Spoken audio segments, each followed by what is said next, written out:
Hello everybody and welcome to another video where I am talking about heroes, and in this case it is the card from the hero pack that best exemplifies what the character is, their superpowers or what their thing is.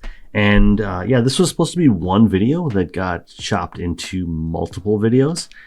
In fact, I think it's going to make the last video a little bit harder because the last video is only going to be, I think, a wave and like a quarter. Either way, we'll get there. So today we are talking about the Galaxy's Most Wanted and the Mad Titan Shadow waves and the heroes that come out in that box and the hero packs leading all the way from Groot to Vision. Just as like a context. So even like last video I said we were talking about Spider-Man all the way to Nick Fury, and then I got gun shy because it was like 40 minutes long and I had barely even cracked the history of the game. So let's not waste any more time. Let's get into talking about the into the Galaxy's Most Wanted heroes, starting with Groot and then Rocket. For Groot, and then actually I'll put another caveat here. I don't want to keep interrupting myself, but the Guardians of the Galaxy, they might be the team that we've had in the game thus far that I have really the least amount of like comic book knowledge about. A lot of it's coming from the movies, and some of it is just from random comics that I have read because they've had like crossovers with the X-Men and stuff over the years. And I think I read like Annihilation, but that's kind of a different breed of the heroes. Either way, let's get into Groot.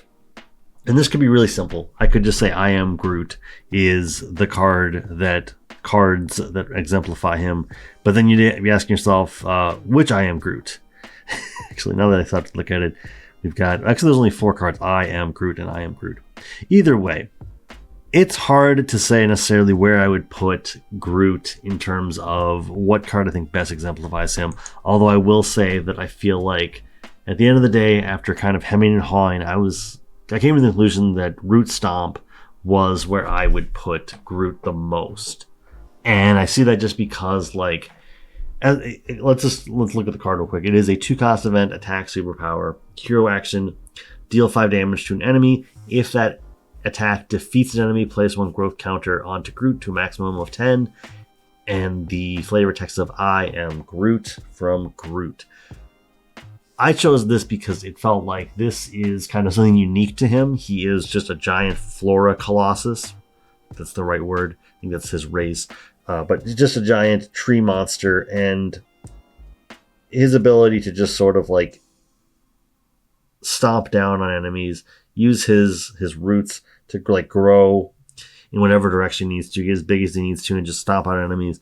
And then just sort of that feeling of you defeated an enemy, now you get a growth counter. It all just felt like it was bringing together the clearest picture of Groot. And this is one that's easily up for debate. I feel like if there's somebody out there who's a big Groot stan, they'd love him in the comics, and they're like, no, you're absolutely wrong. Like, the clear one is, fertile ground or lashing vines. Like, I'm open to that. It's just in my mind, I feel like that is the one that when I think of Groot and when I think of what he's capable in the comics, that's kind of it. Next up, let's talk about Rocket Raccoon. And he was another character that I felt like was a little difficult because you've got things like reload. Okay, so ready up attack. Shriden. I know this word. I know how to say it. Shriden Fruta. I can't pronounce it right now. Schadenfreude. It's Schadenfreude.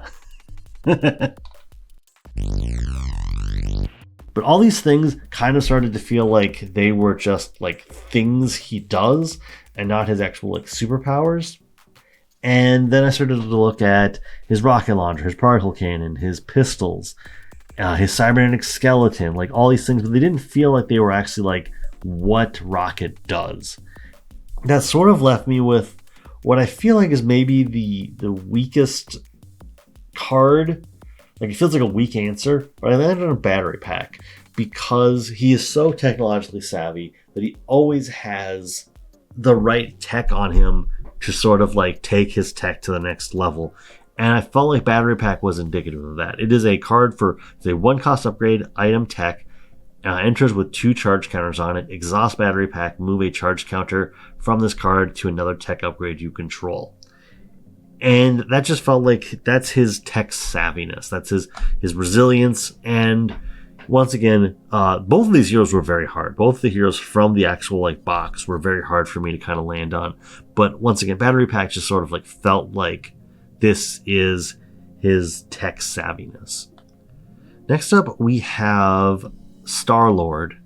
Looking through all of his cards, wanting to try to be as fair as possible to a hero that I have a lot of fun with, but I have a lot of fun with in a very particular deck. Like he's very typecast for me into this one particular leadership deck. I don't have a lot of experience with him outside of that, and it's a little bit of a shame because I feel like he is a very interesting character. He's just not one that really kind of spoke to me when I first started playing the game, and then by the time he was the kind of hero that would have spoken to me, I just had moved on to grassier fields. But I at the end of the day, I felt like Sliding Shot was the card that I would want to attribute the most to just how this version of Star-Lord just gets through everything. In the game, this is a 3-cost event, attack, but only if you control an element gun, which I believe does he get that really easily? I forget. Yeah, so his alter ego allows him to search your deck and discard pile for a copy of element gun at setup. So like after you've mulliganed, you can grab element gun from your discard pile or what have you. Okay, so in the Sliding Shot, you need your element gun. It is hero action, attack, deal 5 damage to an enemy, 2 additional damage to that enemy for each face down encounter card in front of you. So this just kind of like, because as a hero, and I suppose I didn't say this before at the opening, but I said it in the last video, I am not considering the actual hero card in the hero's superpower, what exemplifies them as a hero. The hero card itself for Star-Lord is looking to reduce the cost of cards by putting a face-down encounter card in front of you. I think you can only do that once per round. So your entire deck it can be, doesn't have to do, it can be built around the idea of trying to get encounter cards in front of you, and you're sort of taking on risk to try to kind of beat the encounter deck before it beats you. And Sliding Shot, I feel like, is really a good encapsulation of that. You are dealing 5 damage and you're dealing additional damage because you're trying to mitigate, because you're taking on more risk. And that just feels like how Star-Lord can generally just sort of like get through life, is he's just sort of like taking on a bunch of risk and just flying by the seat of his pants. Sliding Shot kind of felt like that.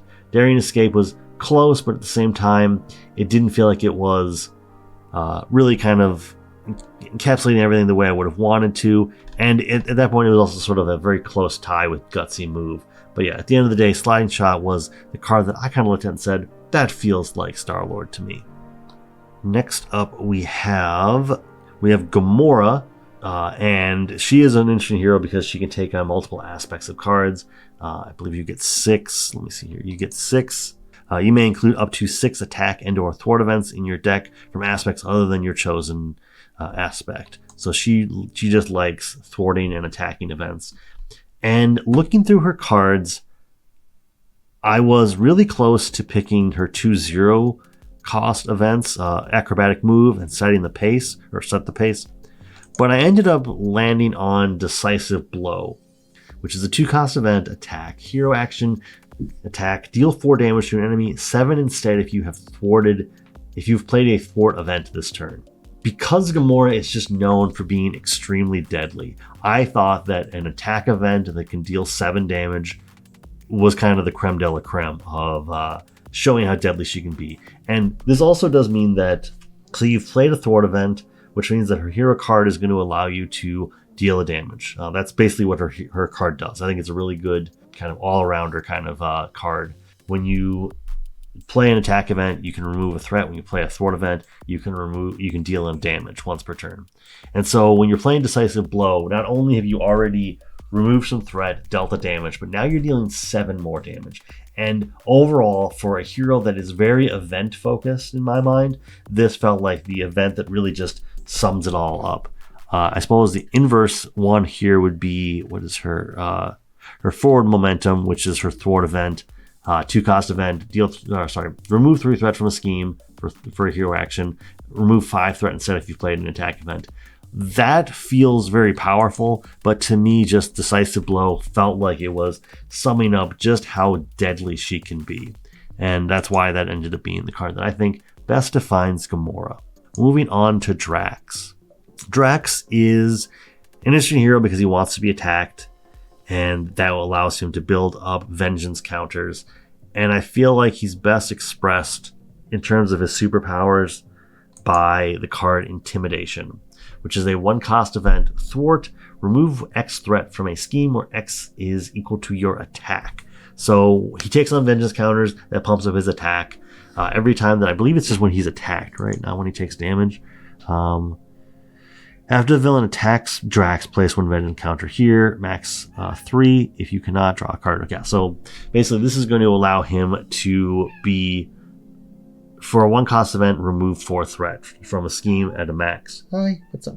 Got new cat in the house, looking at the everything. But yes, I think this is just a really cool event. I think it is indicative of what he can do, because I do think that he does have an air of intimidation. Like, he is a very scary combatant, and I think just the idea of he's using his ability to his muscles and his strength to his advantage to make schemes get thwarted is just a really cool ability, and that's why I picked it as the card that I think exemplifies Drax the most. And let's get into Venom, and by that I mean Agent Venom, which I know is unfortunate for some players to come to the game. They're expecting Eddie Brock, they get Flash Thompson. It's easy to say, like, oh, maybe this is Spider Sense. Like, this is what the Venom symbiote does. It allows him to kind of mimic Spider-Man's powers. And I kind of didn't want to go in that direction. But then everything else just sort of, like, didn't feel like it was an actual power. Like, behind enemy lines. Okay, so you can do espionage, run and gun, Savage Strike. Actually, Savage Strike might have been a good second for me. But I wasn't going to pick like a gun, as much as I kind of highlighted that with Rocket and with Iron Man last episode. But I ended up with Grasping Tentacles, because I felt like, in terms of what the actual Venom symbiote is able to do, just having it kind of be this hyper extension of whatever hero it's on works for me. And Grasping Tentacles is a event. It is a defense event with a hero interrupt of, when the villain initiates attack against you, cancel that attack. If you paid for this using only physical resources, stun the villain. This just felt like it was a good way to sort of also be webbed up, but in a way that works for Venom. And I also feel like it goes and it says, hey, this is in the flavor of a symbiote character. Is they just have these tentacles that can kind of come out of them and just do whatever they need to do. And so yeah, that became kind of the low-hanging fruit after I kind of crossed out a bunch of other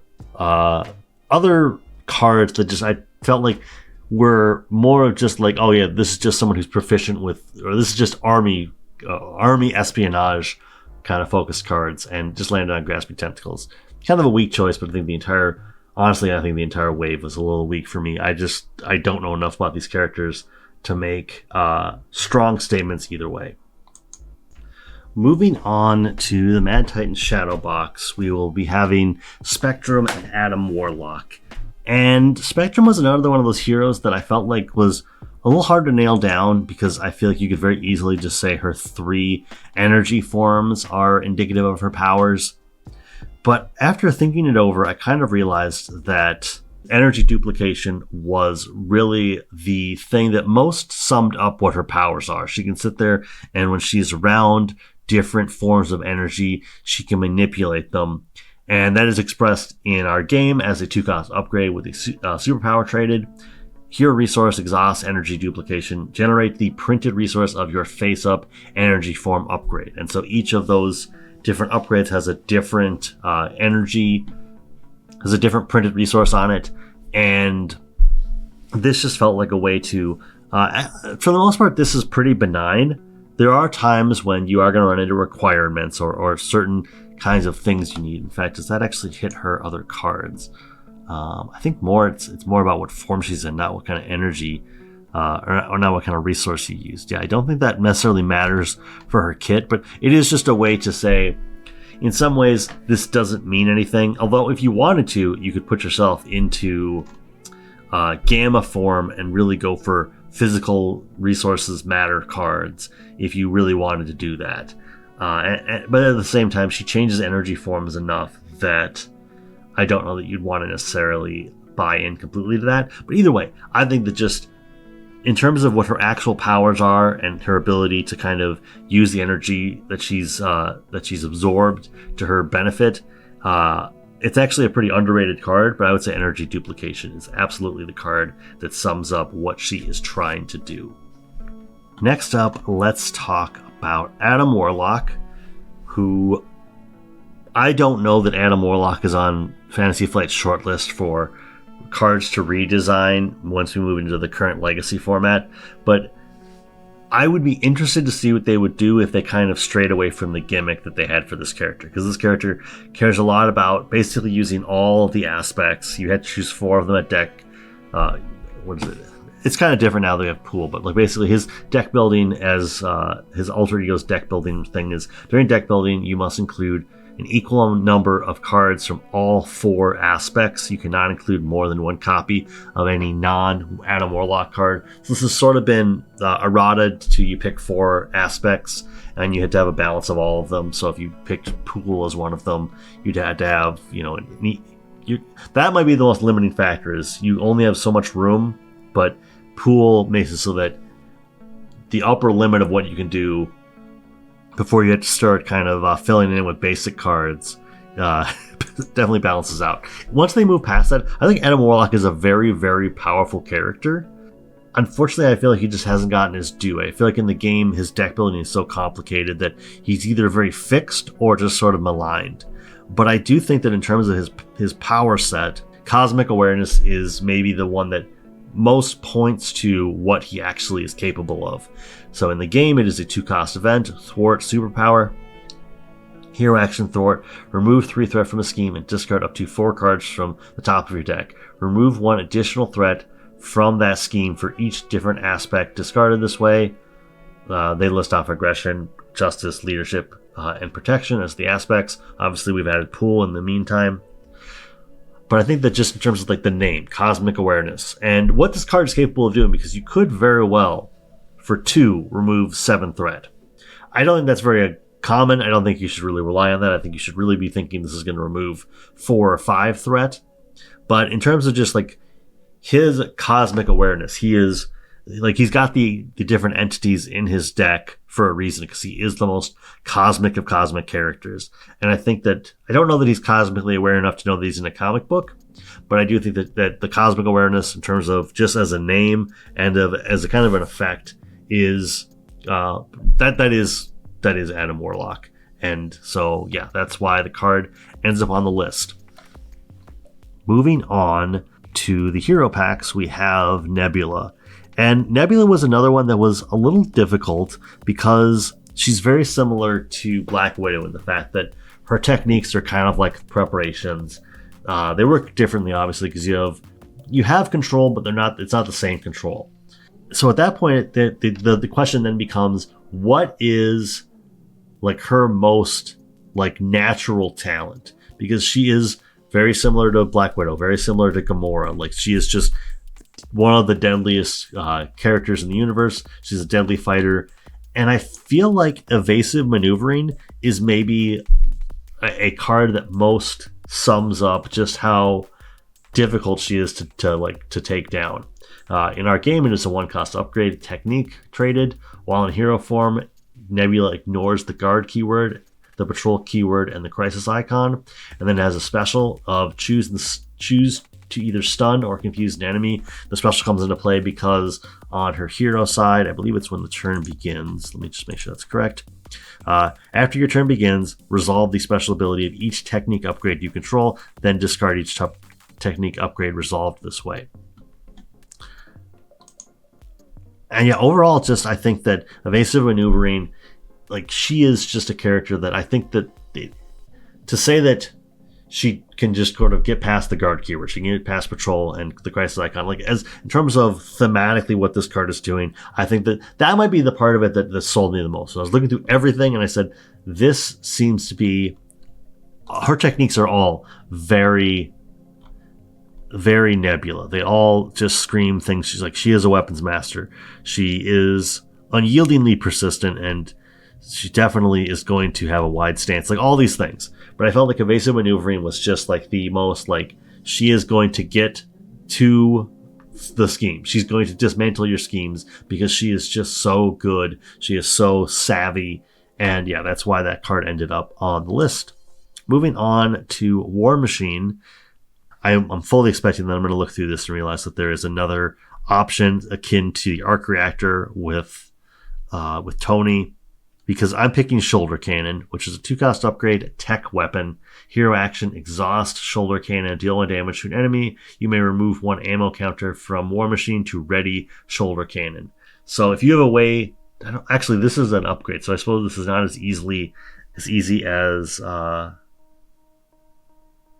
I feel like a lot of the cards that bump up attack events, and maybe I'm wrong, and I just don't have the experience with War Machine in the like current meta to say like, here are the 5 cards that boost this up. But War Machine definitely has the ability to just sort of like constantly deal damage and remove the ammo counters, which are something that he gains in Alter Ego form. And I think when he clears off in Alter Ego form. After you change to this form, discard each ammo counter on your identity, and his hero form is after you change to this form, place 5 ammo on War Machine. Okay, yeah, so it's possible that you can use the Shoulder Cannon as a card to deal a lot of damage, but I think that just in terms of what makes him distinct from Iron Man is that Shoulder Cannon. War Machine is very much like the Gatling gun Iron Man, and the Shoulder Cannon as a physical object, very similar to the armor or to the arc reactor on Tony. Like, that is War Machine to me, and that's why all these other things are just sort of like built upon the fact that he has a shoulder cannon. He's giant effing shoulder cannon, and that's what makes him War Machine. Moving on to Valkyrie, let's look at I feel like this one's a little bit cheating, but at the same time, it's the truth, honestly. The Deathglow is just her card. I think the fact that her kit is very much built around using the Deathglow to your advantage should already kind of point at that. But yeah, she is just a hero that her innate ability, her ability to sort of like sense death, I know that's tied to her being a Valkyrie. I don't know if that's tied to...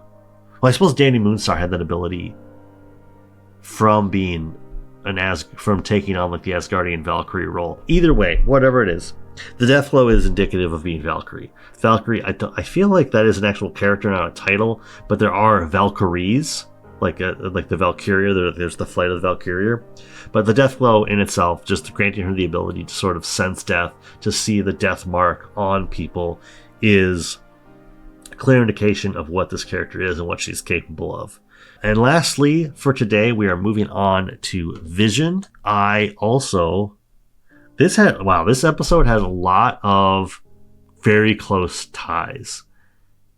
I landed on Mass Increase, which is a 1-cost event, defense superpower. I think I talked about this in my best defense event video a couple weeks ago. But here, interrupt: when Vision defends, prevent all damage from that attack, stun the attacking enemy after that attack resolves.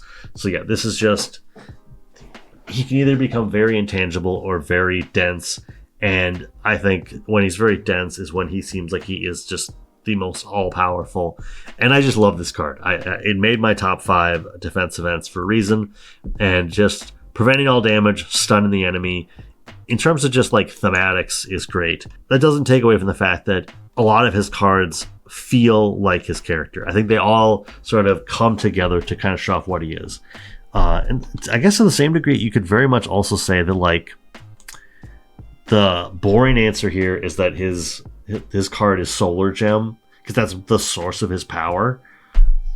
But I don't know. I just feel like that was, when I was considering that, I was like, that both seems like the right answer, and also just doesn't like seem like his actual powers. His powers are his density control, and mass increase is like the upper limit of that in one way, and phase disruption is the upper limit in another way. And actually, now that I stopped to look at it, I realized that phase disruption has an aim minion, and it confuses, and a lot of aim minions, or an aim soldier, but a lot of it, they now have the vulnerable keyword, which means that this would just like defeat one of them, which is kind of cool. But either way, that is the list for today. What would you say as a bystander? What cards do you think are indicative of these heroes? Talking the Guardians the Galaxy's Most Wanted, through the Mad Titan Shadow Wave, those two waves, where do you land? And until next time, when we talk about the Sinister Motives and the beginning of the X-Men wave, we'll talk about all that in the future. And until the next time, I will see you all then.